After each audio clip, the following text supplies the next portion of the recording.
Obrigada pela presença. Esse é o primeiro Histolives, um evento sem fins lucrativos que visa propagar o conhecimento.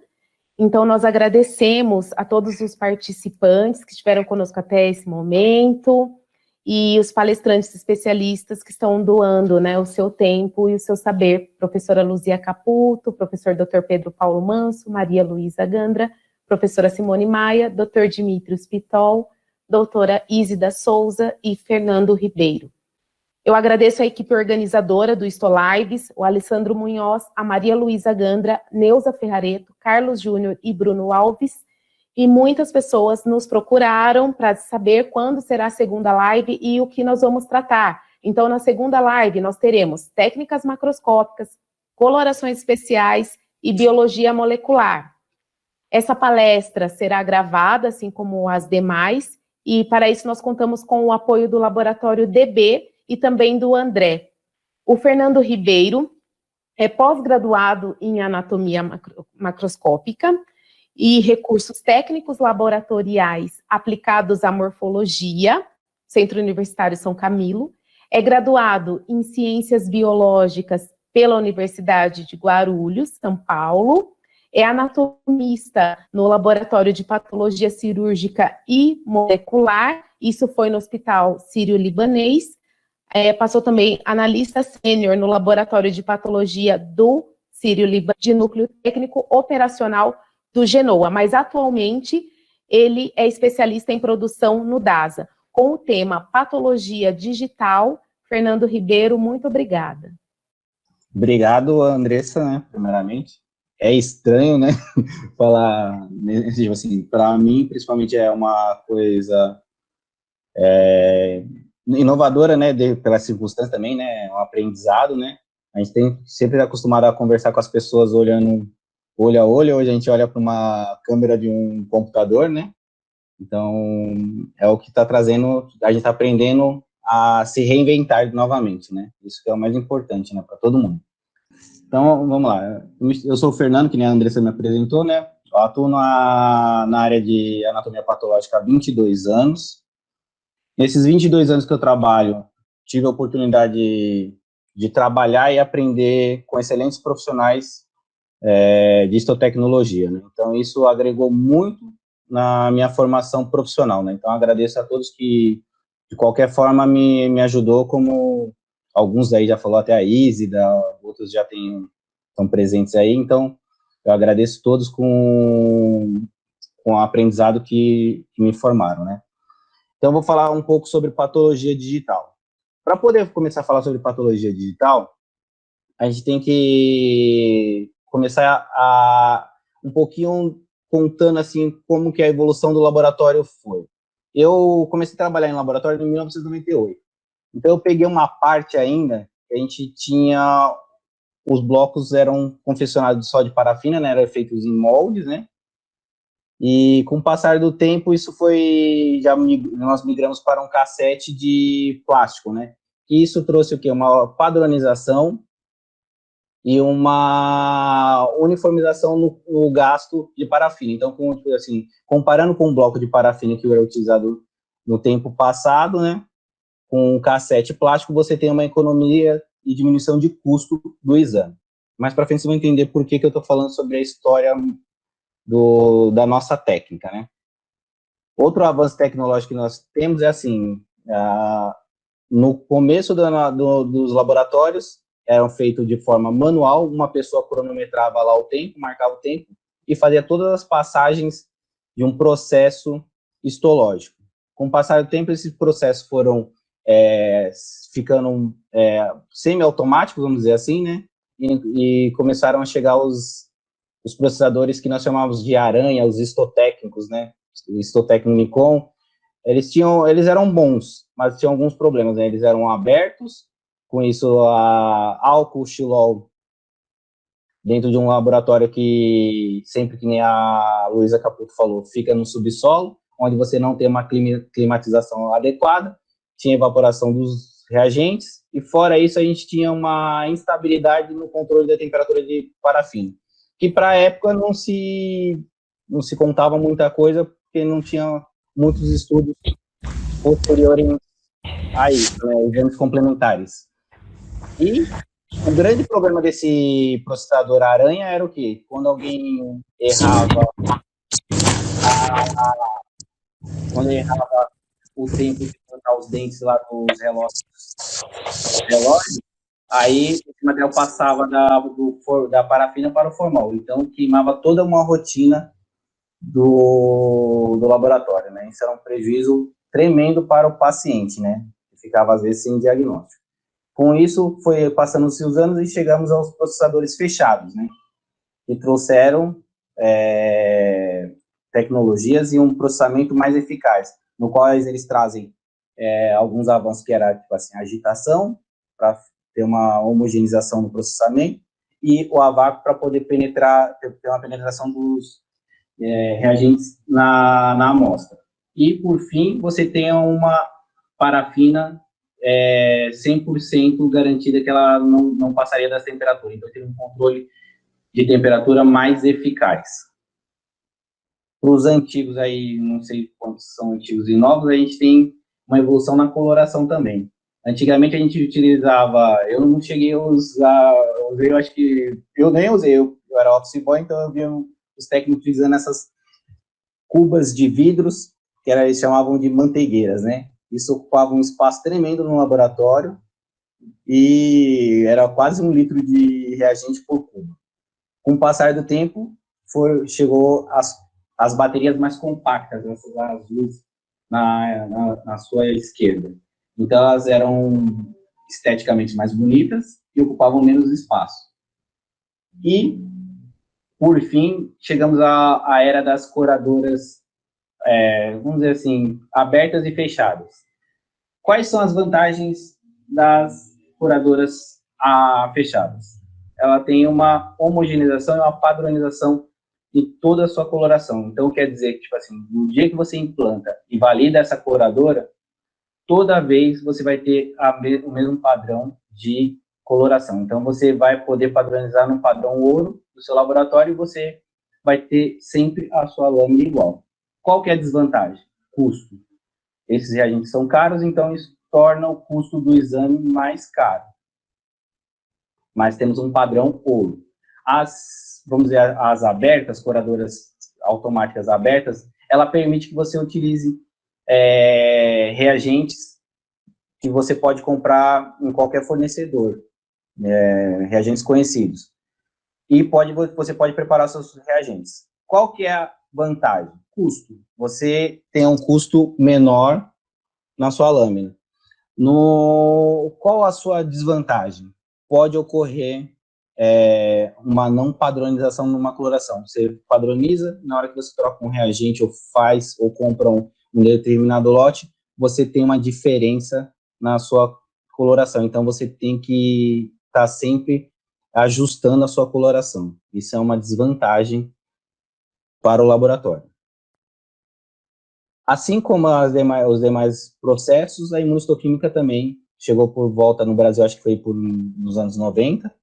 Era uma técnica inovadora, mas era extremamente manual, tinha um custo elevadíssimo e o índice de repetição era alto, devido a você não ter um laboratório que era climatizado, os insumos não vinham prontos, você tinha que praticar as diluições, e uma sequência de fatores. Com o passar do tempo, começou-se a padronizar, então começou a aparecer as imunistoquímicas semi-automatizadas, né, que é aquela que você já tem uma panela de recuperação antigênica da empresa fornecedora do kit, aí você já tem os seus anticorpos já vem pronto para uso, e todos os meios de recuperação são padronizados da empresa. Pode acontecer uma variação, que foi falado numa aula anterior, de uma região para outra, você tem a variação. Então, a vantagem disso é custo, mas você tem uma estabilidade nela que não é 100% padronizada, né? Ela vem, mas pode, como tem interferência de diluição, pode ser que não funcione 100%. A imunistoquímica automatizada, ela já te garante 100%, assim como uma coradora, né? Então, você tem uma reação 100% fechada e o índice de repetição é baixíssimo.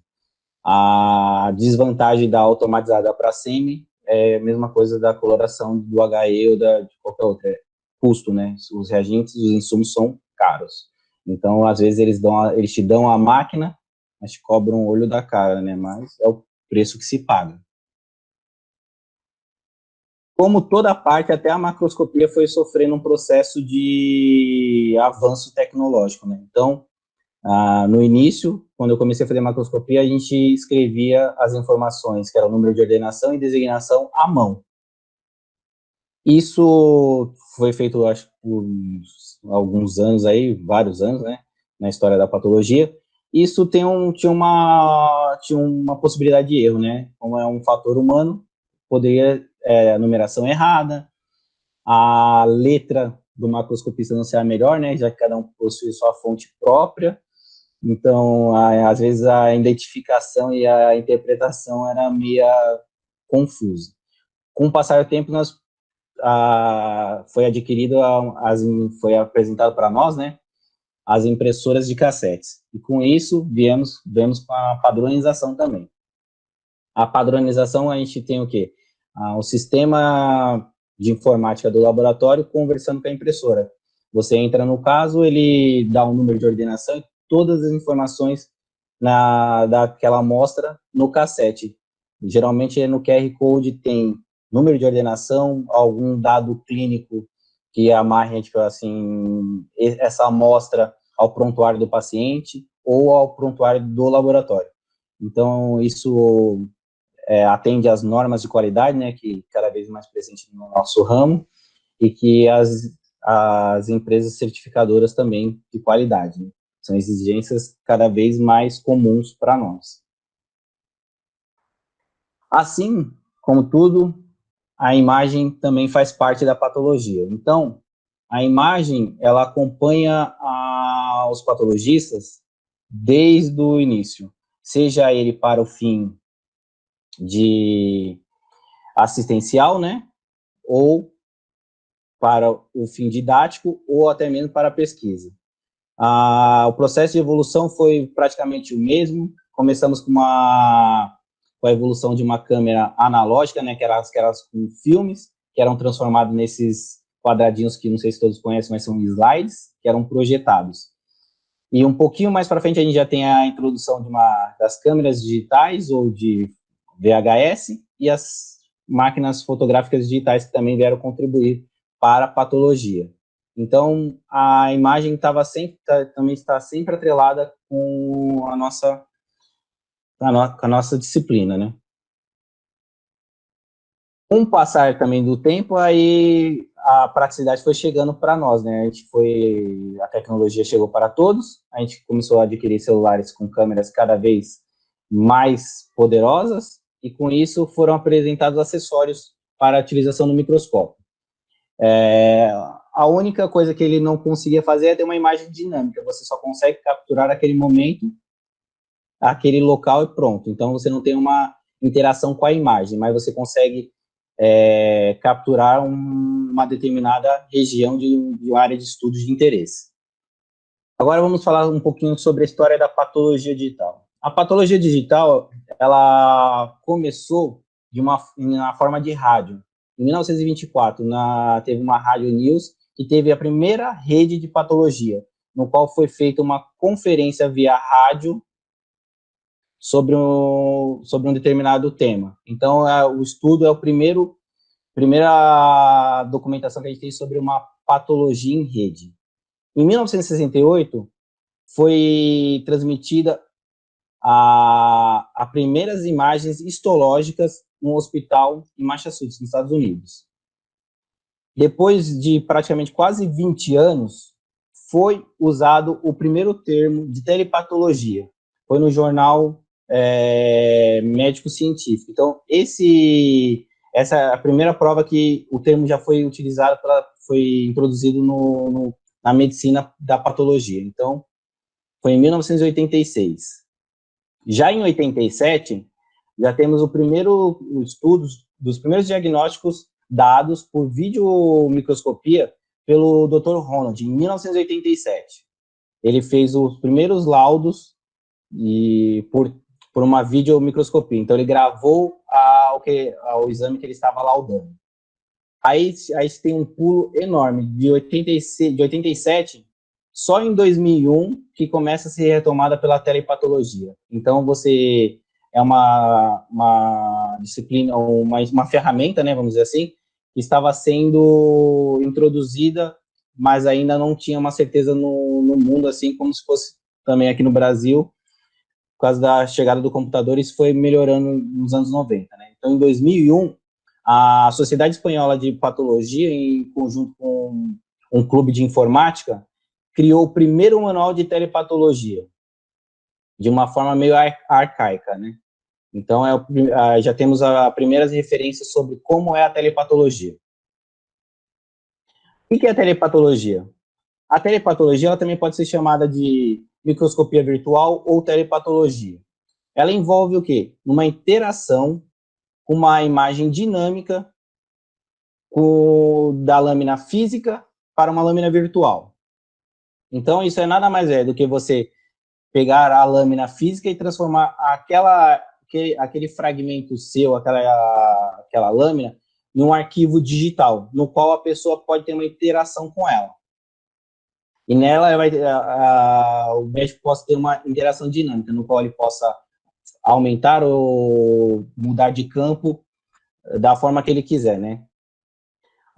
No Brasil é meio atrasado as coisas, né? Assim, estamos falando de telepatologia de 1987 e só em 2019 que o Conselho Federal de Medicina, mesmo alguns laboratórios já tendo implementado, está usando, fazendo uso da ferramenta para o bem-estar do paciente, o Conselho de Medicina Federal soltou uma resolução que é a 2.264, no dia 20 de setembro de 2009, no qual ele regulamentou e falou que todo mundo poderia utilizar a patologia. E ele criou as regras para que a pessoa possa utilizar. Uma das regras foi que, tipo assim, todo laboratório, pessoa jurídica que fosse fazer o uso da telepatologia, quando ele fosse fazer a transmissão de dados via rede, esses dados teriam que ir acompanhados de dados pessoais, dados clínicos do paciente, da descrição macroscópica da peça e imagens da lâmina. Isso tudo sobre a responsabilidade do registro de qualificação e especialidade do médico, né? No caso, é o patologista. Assim como o Conselho e a Federal de Medicina fez organizou algumas regulamentações, umas normatizações, que ele também fez para a telepatologia. Assim como a gente tem tempo para descartar bloco, lâminas, amostras biológicas, ele estipulou um tempo de guarda de armazenamento dos arquivos digitais desses casos, que também é agora por 3 meses. Quais são as vantagens da patologia digital? As vantagens da patologia digital, elas são algumas que parece óbvia. É a possibilidade de você poder pegar um caso e transmitir para um médico que não necessariamente esteja no laboratório. Então, quer dizer o quê? Hoje, todas as cidades desenvolvidas, você tem um problema que é o trânsito e locomoção em qualquer grande cidade. Então, hoje, a patologia digital permite o quê? Que o patologista não esteja 100% presente nos laboratórios. Então, isso permite que ele esteja em qualquer lugar e eu possa transmitir aquilo instantaneamente para ele. Um outro ponto que a patologia digital permite que você possa estar num determinado local, que você esteja um caso complexo, esse caso está com um especialista e ele gostaria de uma opinião de um grupo de especialistas, um nos Estados Unidos, um na Rússia, aonde for, eu posso compartilhar isso simultaneamente para qualquer lugar. Então, eu vou ter agilidade no retorno da informação. Então, a discussão se torna muito mais rápida. Antigamente, você mandava em arquivos de e-mail com fotos que são instantâneas e não dinâmicas, né? Então, o médico pode fazer uma varredura na lâmina de forma virtual. E assim ele pode dar o parecer dele de qualquer lugar do mundo e ver se a sua hipótese, a sua dúvida faz sentido e se o seu diagnóstico está no caminho certo. Nesse momento de pandemia que nós estamos tendo, né, a maioria dos laboratórios estão trabalhando com um esquema de escala de trabalho. Então, onde eu trabalho, com a patologia digital, o que a gente possibilitou? Que a gente possa fazer um revezamento e que as pessoas que estejam em casa, a fim de não ser contaminados também aí para ter um isolamento, ele continue recebendo a rotina do laboratório normalmente. Então, hoje a gente consegue, mesmo em meio a uma pandemia, onde nós temos várias restrições, a gente consegue alimentar uma rotina virtual para nossos médicos patologistas.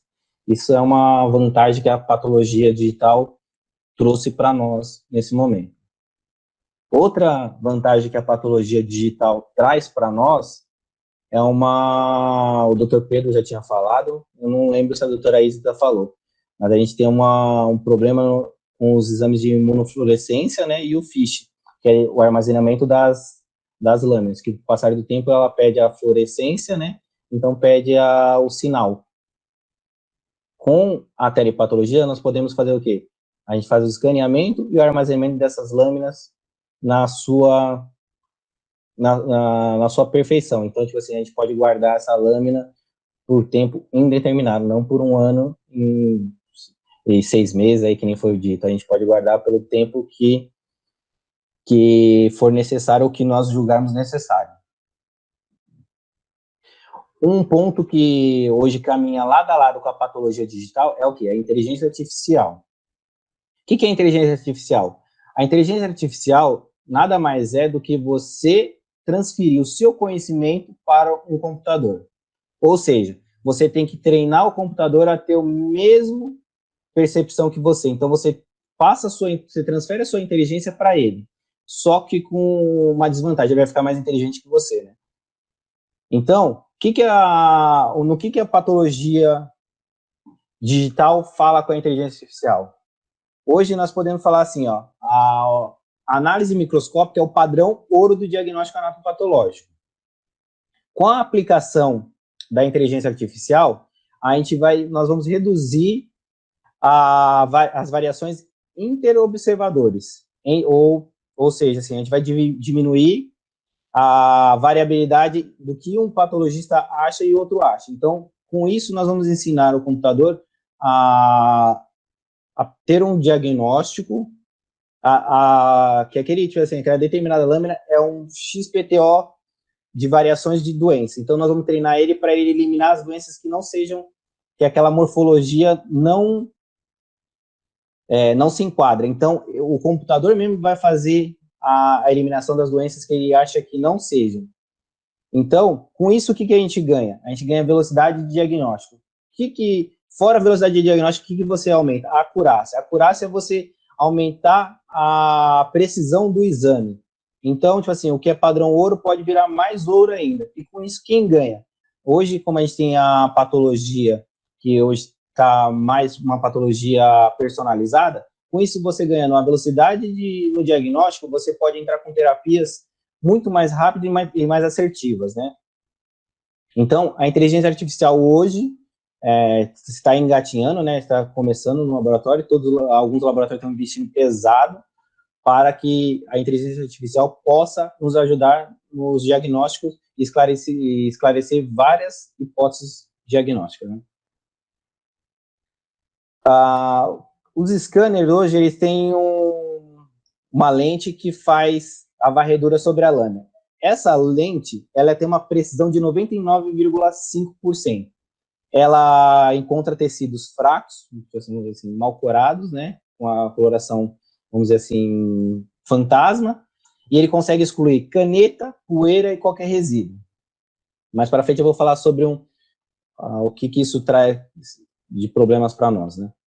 Qual que é o papel do histotecnologia na patologia digital? Como todas as ferramentas, nós vamos ter que se reinventar, né? A gente não vai reinventar a roda, mas a gente vai ter que se reinventar ou se reeducar. Isso mexe com a nossa cultura. Nós estávamos padronizando, acostumados a entregar uma lâmina que a gente não tinha detalhes daquela lâmina, né? O médico lia, tinha alguma coisa, assim, alguns pontos não interferiam hoje. Mas com a patologia digital, ela traz uma gama de controles de qualidade. O que isso que significa? Significa, tipo assim, a patologia digital veio para somar, então ela traz ganhos que são imensuráveis, assim, de uma forma, como que eu posso explicar assim? Ele vai trazer ganhos de qualidade e redução de custo, entre outros. Então, isso vai agregar muito para nós, né? Qual que é o papel do histotecnologista? Hoje, tipo assim, quando para você fazer uma patologia digital, nós realizamos algumas tarefas para patologia convencional, a ótica. Só que a gente vai ter que ter muito mais cuidado. Então, tipo assim, o profissional de histotecnologia, ele vai ter que ter ser um técnico fora da curva. Ele vai ter que ter um padrão que ele vai ter que ter na consciência dele, que é a higienização dos equipamentos que ele utiliza vai ter que ser mais perto da perfeição possível. A qualidade de corte dele vai ter que ser o melhor que ele consiga. Então, com isso, vai ter que ter uma padronização de lâmina. A padronização de lâmina, a gente vai ter que trazer uniformização de cortes, quantidade de fragmentos por lâmina, e o técnico vai ter que ter um senso crítico alto, que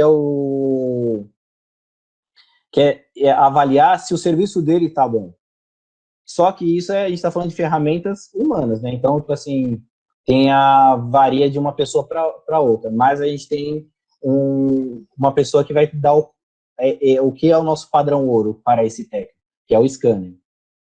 Fora a gente ter o técnico muito bem treinado e muito, tipo assim, mais perto da perfeição possível, nós vamos ter que ter o contrapartida que é do laboratório.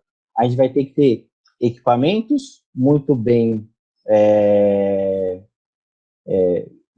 com as suas preventivas em dia, então equipamentos com as suas medições certíssimas e insumos de qualidade.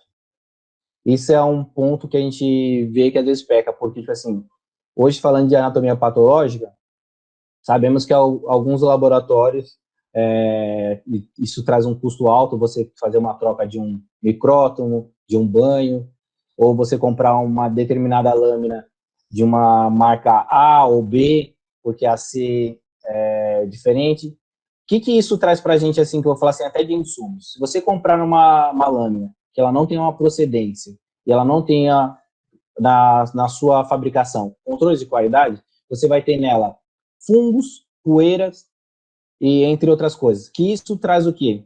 Sujeira, que isso, tipo assim, a olho nu eu não enxergo, mas ao scanner, na hora que ele faz a varredura, ele pega.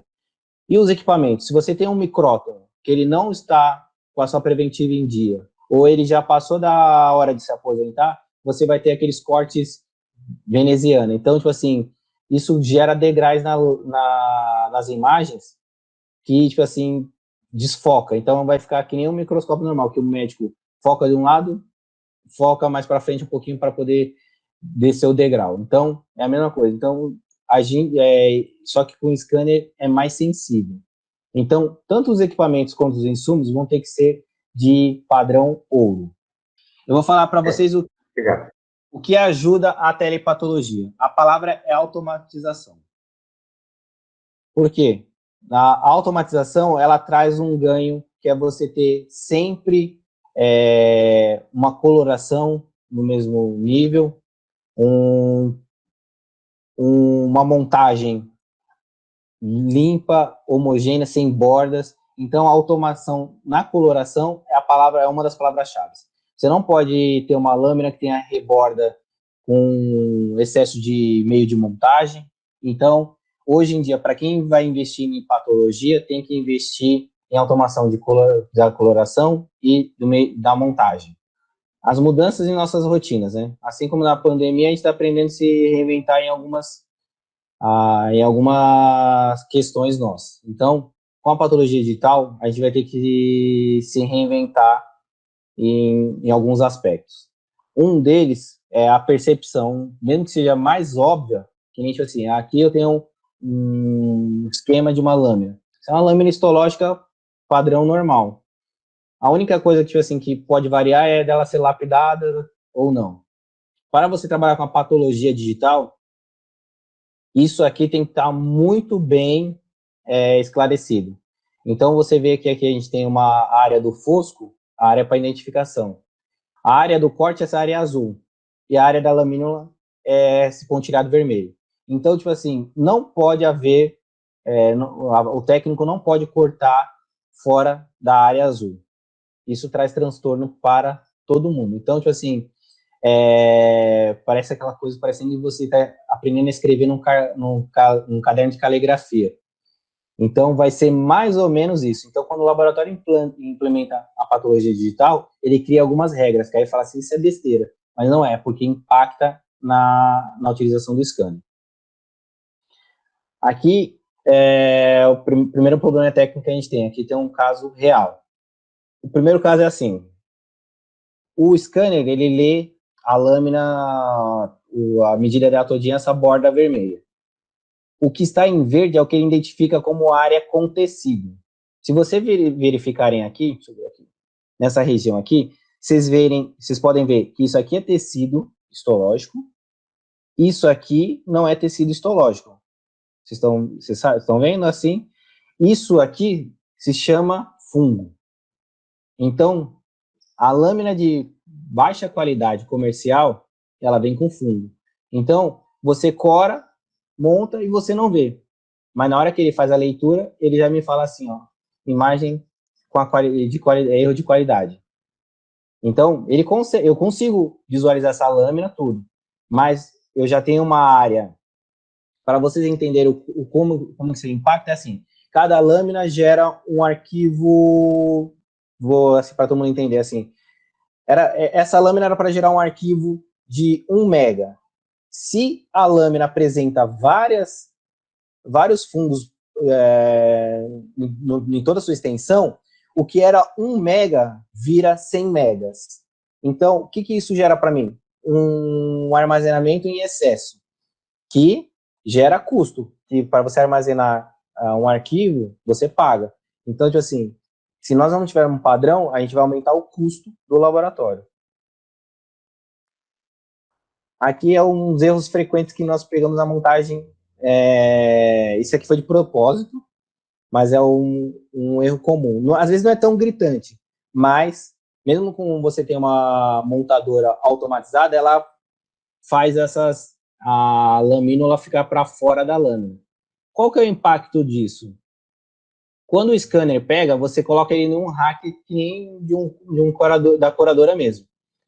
Quando essa lâmina é introduzida dentro do scanner, ela trava. E se ela travar na plataforma, o que ela geralmente faz?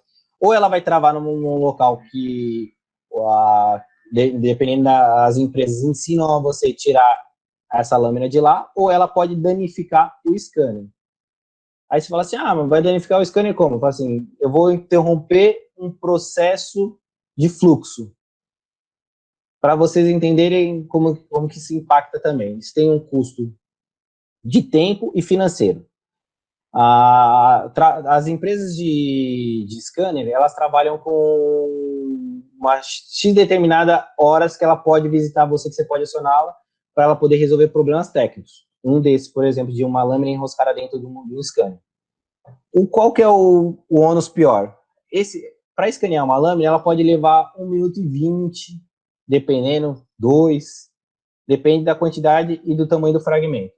Então, tipo assim, se você danifica um equipamento desse, ou você para a produção, então um carrinho, um scanner carregado com 300 lâminas, ele gira em torno aí de umas 8 a 9 horas trabalhando para digitalizar as lâminas. Então, se você quebra um carrinho desse, se ele ficar 2, 3 horas, você está tirando a rotina de um patologista. E patologista é caro. A hora do patologista é cara. Então, tipo assim, você impacta diretamente na produtividade do patologista e do laboratório. Porque você vai criar um gargalo na fase final do exame. que é na digitalização. Então, tipo assim, a gente, todos nós agora, tipo assim, trabalha com os scanners, temos que ter o senso de ver a qualidade da lâmina, qualquer imperfeição que a lâmina tenha, a gente tem que tirar essa lâmina, corrigi-la para poder colocar para escanear. Porque isso aqui gera um transtorno logístico e financeiro. Então, a gente treina as pessoas para que elas possam ter essa percepção e não coloque de uma forma leviana dentro do scanner para causar um prejuízo maior. Então, a gente também tem que ter um filtro quem está introduzindo os carrinhos no scanner. Isso aqui é um posicionamento de corte. Ó. A gente determinou a área. Aqui a gente tem dois problemas, né? Você vê que, tipo assim, ó, o corte está fora da área da lamínula, a lamínula está mal posicionada, a pessoa que identificou a lâmina ainda colou a etiqueta fora do lugar. Nesse caso, na situação do lado, nós vamos ter o quê? A pessoa quase colocou o fragmento no fosco da lâmina e a gente tem aqui excesso de verniz. O que traz o excesso de verniz nos scanners hoje? Se você pega essas lâminas com bordas entumecidas aqui de verniz, a lente a objetiva do scanner, ela encosta na lâmina e ela faz uma varredura em toda a sua extensão. Então, quando ela chega aqui, ela tem contato com o verniz e esse verniz é transferido para a lente.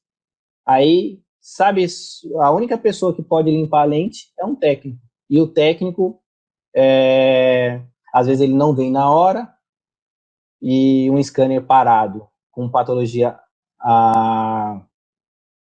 um patologista à distância esperando aquele caso, a gente vai causar um transtorno tremendo. Outro problema que é frequente em quem utiliza scanner é a qualidade do código de barras. Antigamente nós estávamos utilizando esse código de barras que é o linear, né, aquele 128 lá. Nós tivemos que mudar para o layout da etiqueta para um código de barra mais atual, um QR Code. Então, isso aqui, o que interfere? Se ele não fizer a leitura do exame, ele não consegue atrelar essa lâmina ao caso. Então, tem que funcionar muito bem, a gente tem que ter um código de barras muito bem feito. Então, de preferência, os QR Codes, que são os mais atuais. E aqui é a famosa bolha. Mesmo aqui foram montagens manuais, você vê que a gente tem excesso de meio de montagem e fora o excesso a gente tem bolhas na lâmina. Bolhas na lâmina, nós temos bolha. O que acontece quando a gente tem bolha na lâmina? O scanner faz a leitura, só que assim como no microscópio, nós ficamos com a imagem sem definição. Ficamos com a imagem opaca e a gente não tem definição. Então, isso atrapalha demais e gera um retrabalho, porque essas lâminas vão ter que ser remontadas e reescaneadas. E com isso, a gente perde espaço no armazenamento das imagens. Aqui a gente tem um processo que tem que ser feito diariamente e contínuo, né? Que é o treinamento. Isso aqui foi o caso que a gente identificou, que é daquele que mostrei para vocês. A gente sinalizou para a pessoa que fez e pedimos para ela refazer o corte e fazer da maneira correta. Então, é uma coisa que é chata, que parece, tipo assim, não tem fundamento, mas tem sim, porque aqui a gente perde, aqui a gente tem fragmento fora, então temos tecidos que não foram avaliados, não seriam avaliados, para que uma imagem completamente avaliada, em toda sua extensão. Aqui é o outro caso. Nesse outro caso, a gente pediu para refazer, só que a gente teve um probleminha. Aqui embaixo, se vocês repararem, tem o corte que ela não utilizou. Então, ela limpou a lâmina, a pessoa limpou a lâmina, mas mesmo assim, a olho nu aparece aqui e lá fica pior, porque fica aparecendo um fragmento todo arranhado. Então, tipo assim, isso aqui a gente tem que trabalhar para que não aconteça. Né? Aqui é o resultado final do que a gente tem hoje com a telepatologia. Aqui a gente tem uma lâmina de imuno, né, com a E1 e E3, a do lado um AML, né? Então, isso aqui hoje é o que permite a resolução e definição das imagens, né? Aqui, no caso, a gente está com uma foto que a gente fala que é instantânea, né? Mas se eu tivesse no link do software, eu teria uma imagem dinâmica. Então, eu poderia correr qualquer área e qualquer região que eu quisesse estudar. Aqui temos mais 2 marcadores, né? Para vocês verem a qualidade de definição.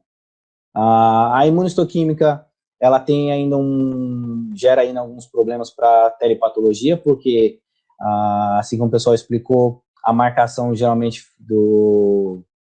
em marrom é a área de interesse, e a gente utiliza a hematoxilina só para contracorar ou fazer um fundo, né?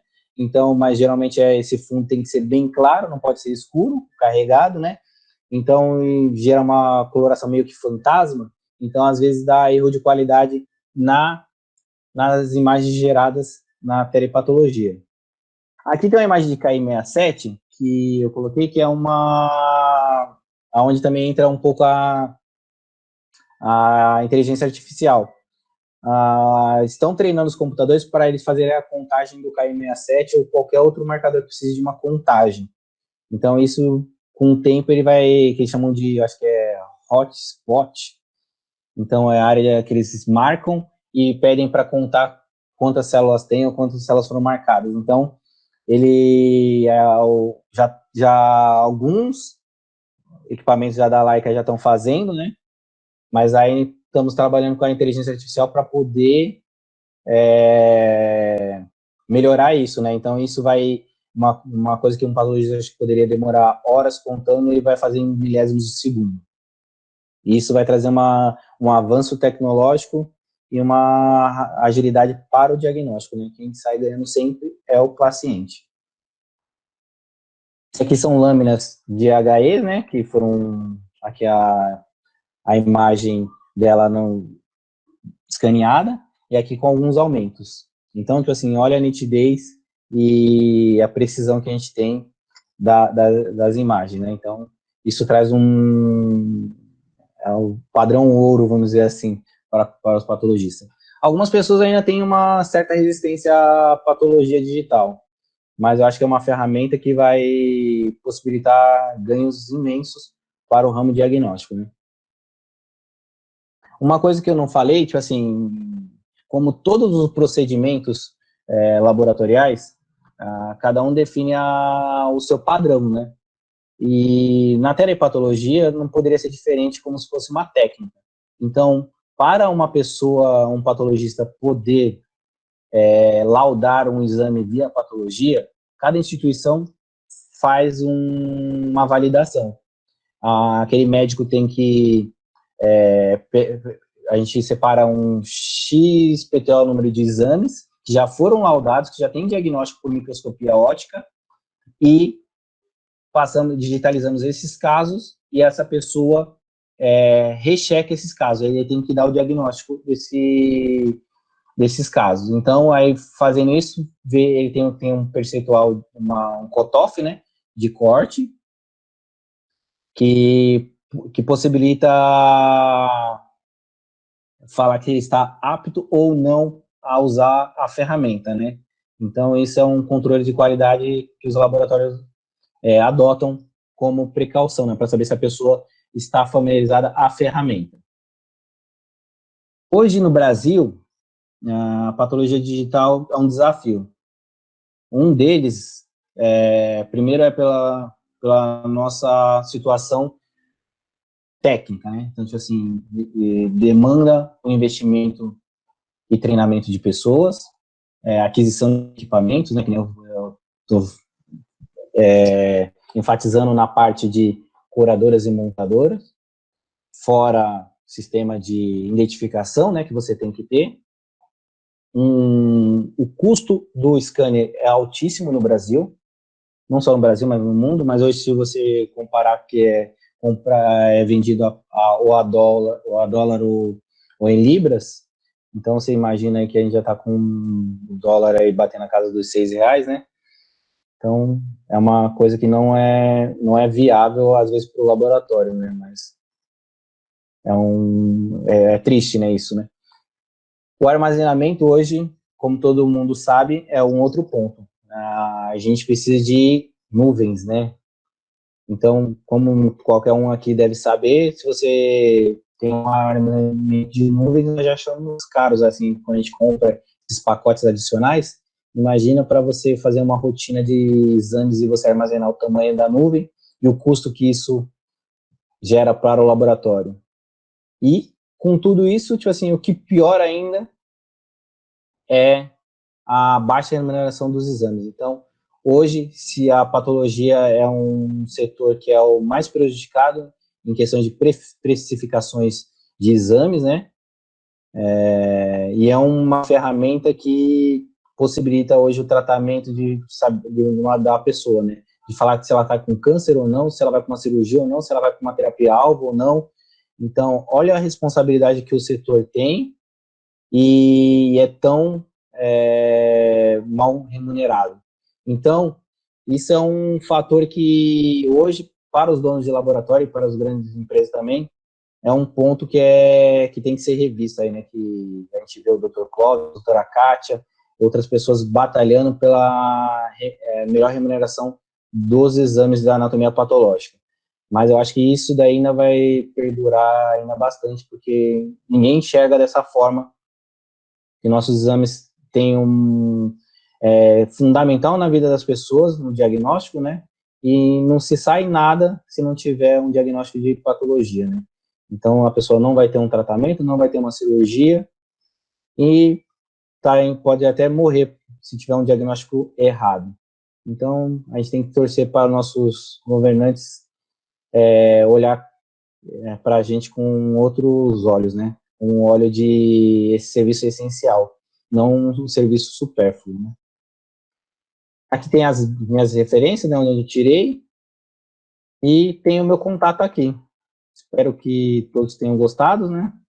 Fernando, muito obrigada, viu, pela palestra, foi ótimo. Obrigada por aceitar também participar do nosso evento. Obrigado a você.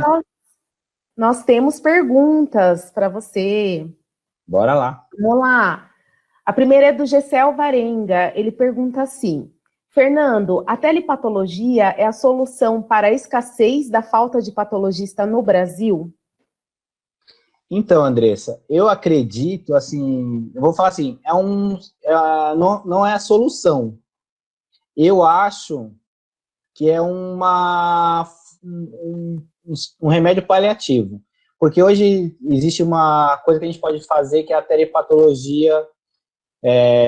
O mesmo patologista pode laudar em qualquer região, desde que ele esteja credenciado no CREMESP regional do estado. Só que isso, eu acho que tira um pouco do serviço da regionalidade. Então, tipo assim, imagina um patologista de São Paulo laudando os laudos, os exames do Amapá, e lá não tem patologista. A gente fala assim, mas por que não tem patologista? Porque a pessoa só prefere mandar o exame para São Paulo, que sai mais barato, do que ele fazer lá. Então, eu acho que tem dois pontos que a gente tem que pensar. Não é a solução, mas eu acho que é um caminho de poder mostrar para as pessoas que a patologia existe, é um serviço e tem que ser bem remunerada. O que mais atrapalha e não tem a motivação dos médicos patologistas é a falta de incentivo financeiro. Então, se você pagar bem um anátomo patológico, remunerar bem um patologista, um técnico, toda essa sequência, eu acho que forma uma cadeia no qual, tipo assim, você vai aquecer o mercado. Então, você vai ter gente se formando. Mas isso a gente está sofreu isso, acho que desde 80 até agora. É uma das batalhas, acho, da doutora Kátia, do Dr. Clóvis aí, que é trazer patologista. Eu vejo lá do grupo do DASA, eles investindo pesado em tentar trazer os residentes para a patologia, Um serviço fácil, não é uma função fácil, mas eles tentam dar um brilho nos olhos desses profissionais para eles poderem adentrar a esse serviço tão essencial, né? E pegando carona aqui nessa pergunta dele, né, eu fico pensando também no arquivo de lâminas por conta da revisão, né? Como vai ser essa questão do paciente chegar e falar que vai pedir uma segunda opinião em outro laboratório, muitas vezes são laboratório concorrente, então também vai ter que ter, o arquivista ele vai ter que se modernizar, de forma que ele não misture aquele monte de imagem gerado, para que não haja erro nessa revisão. Eu acho, Andressa, que nessa parte a gente vai caminhar por uma coisa mais assertiva, vai ter menos erros, porque você vai ter um processo que são cada vez mais automatizados e mais rastreáveis. Então, quando um paciente quiser quiser um material para fazer uma revisão, ele vai ter, acho que um futuro bem próximo, que eu falo assim, a gente já começou, mas assim, a gente vai ter uma biblioteca digital do arquivo da macroscopia, que vai ter o quê? As imagens macroscópicas, as imagens digitalizadas das lâminas. Então, isso vai ser um link. Então, tipo assim, o paciente não vai precisar ir no laboratório, ele vai falar assim, preciso fazer a revisão do meu exame. Então, você vai receber um link para poder acessar o laboratório que você for fazer a revisão, vai acessar essas imagens e esses documentos, né? Então, a única coisa que pode, assim, que eu acho que atrapalha hoje é o custo, né? Porque o armazenamento digital é caro. Então, assim, com o passar do tempo, eu acho que vai baratear, como barateou outras coisas, mas eu acho que por enquanto ainda é caro, mas eu acho que enxergo daqui uns 10 anos a gente tendo essa ferramenta disponível para todo mundo. Isso eu acho que vai melhorar, sabe para quem? Para o próprio patologista, tipo assim, para o laboratório que é o preceptor, que é o primeiro que fez o exame. Ele vai ter uma documentação tão bem elaborada que vai evitar falhas e erros e processos. Isso, eu concordo com você. Só que, por exemplo, o patologista está se preparando para ler a patologia digital. E qual a preparação da área técnica, dos arquivistas? Porque a gente sabe que no dia a dia não é ele que vai separar esse caso e entregar. Então, qual é o preparo? Né? Então, eu acredito que sim, daqui a alguns anos estaremos todos preparados. Mas precisamos começar para ontem, é nesse sentido que eu estou falando. Vamos falar agora, tipo assim, que nem uma coisa que a gente já tinha conversado antes, né?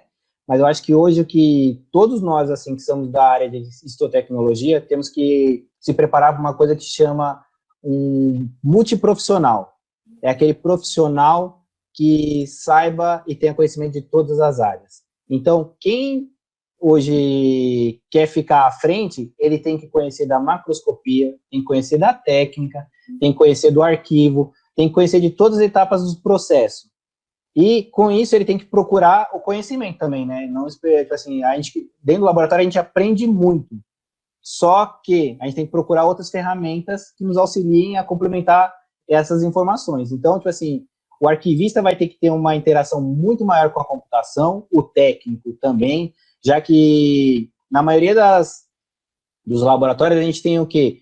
Que agora, antes as lâminas eram identificadas manualmente, hoje você, através de bipa o bloco e imprime a etiqueta. Então, ele vai ter que ter uma familiarização com a informática. Então, tipo assim, o primeiro passo que um histotécnico hoje tem que ter é o conhecimento básico de informática, o mínimo que seja, que o resto ele vai aprendendo no dia a dia. E, tipo assim, quem está, né, no papel de especialista de produção, supervisores, coordenação, eles têm que transmitir sempre buscando e treinando essa pessoa, a educação continuada sempre. Eu acho que a palavra é educação continuada.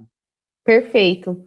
A Darliane Freitas, ela pergunta assim, com o avanço da patologia digital, será possível a realização do exame de congelação exclusivamente pelo técnico, que fará a macroscopia, criosecção, coloração das lâminas e as envia para o patologista liberar de onde estiver?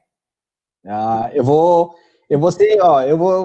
ser técnico. Eu acredito que não. Isso eu acredito porque, tipo assim, como todo mundo conhece, a macroscopia é um ato médico. Ela pode ser feita através de em determinados casos ela pode fazer sem uma supervisão, mas na maioria de peças complexas e oncológicas, que é o caso de uma congelação, você tem que ter uma supervisão médica. Então, eu acredito que isso não. Agora, o que eu acho que vai ajudar na congelação é que a gente tem, a congelação é onde mostra, vou fazer uma brincadeira, separa meninos de homens, né? Que lá o cara ou sabe ou sabe. Então, o que pode ajudar é assim, eu tô com dúvida, eu mando essa imagem ou peço para o meu amigo lá no laboratório onde ele estiver para ele examinar junto comigo e nós dois entramos no consenso. Então, isso eu acho que vai ser possível. Agora, que um técnico execute toda a macroscopia e congelação, eu acredito que não. Por enquanto, não, porque é um serviço médico, né? Um ato médico. Certo. A Caroline de Oliva, ela fez 2 perguntas. Nas nossas rotinas, nos deparamos com alguns problemas de qualidade dos cortes, por alguns fatores. Isso também dificulta a leitura do scanner? E depois de escanear a lâmina, teria algum programa para fazer uma limpeza de artefatos? Não os que ficam nos cortes, infelizmente, mas esses fragmentos de tecido como você mostrou. Não, ó. Primeiro, assim, os mesmos problemas técnicos que a gente tem hoje na microscopia óptica, eles vão para o scanner na mesma proporção. Então, tipo assim, eu não consigo fazer um tratamento de imagem, tipo assim, não que isso vai interferir na imagem gerada, mas ela interfere no tamanho do arquivo gerado. Então, tipo assim, aquele fragmento que não foi limpo direito, que a pessoa deixou o corte metade e quis eliminar a outra metade. Então, isso no scanner fica evidenciado. Então, tipo assim, gera um arquivo maior do que o necessário. Então, a gente continua com o mesmo problema. Então, tipo assim, educação. Certo. Treinamento, né? As pessoas sabem o que tem que fazer, só tem que ter capricho. Hoje, o que vai ter que todo mundo vai querer é um técnico caprichoso. Então, tipo assim, aquele técnico que você tem, que você fala, é o meu técnico preferido, é esse que vai ser, tipo assim, mais cotado para treinar o do lado. Não porque ele seja puxa-saco, né? Mas é isso mesmo. Uhum. E a Débora Lagos Lamas, ela pergunta, com o avanço da patologia digital, onde está orientado o papel do histotécnico? Não entendi? Com o avanço da patologia digital, onde está orientado o papel do histotécnico? Ele está orientado da seguinte forma, a gente hoje tem, se você entrar no site da Leica, Sakura, até da Philips, lá, e até no CAP, lá você tem um manual do que o histotécnico, assim, a orientação de como ele tem que executar cada etapa do processo dele, até da higienização de banho, tudo. Eles padronizam e preconizam como você tem que confeccionar cada etapa. Então, assim, é educação. Eu resumiria de novo, assim, é a gente procurar a leitura e treinamento com as pessoas que têm. Certo. Fernando, muito obrigada. Foi muito rica a sua palestra, o pessoal elogiando bastante aqui. Agradeço ao pessoal também que ficou até essa hora da noite num sabadão, né? Aprendendo juntos aqui.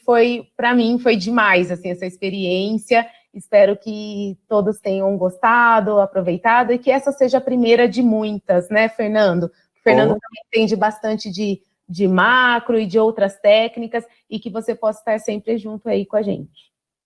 Eu queria, assim, para ensinar e agradecer, que, tipo assim, para mim também é uma coisa nova, que nem para vocês, parabenizar vocês da organização, né, que tiveram essa ideia brilhante aí É um momento, tipo assim, que tá todo mundo passando, às vezes, até um tédio dentro de casa, por estar confinado e tudo. Então, a ideia que vocês tiveram de a gente poder transmitir esses conhecimentos para todos, eu acho que é excelente.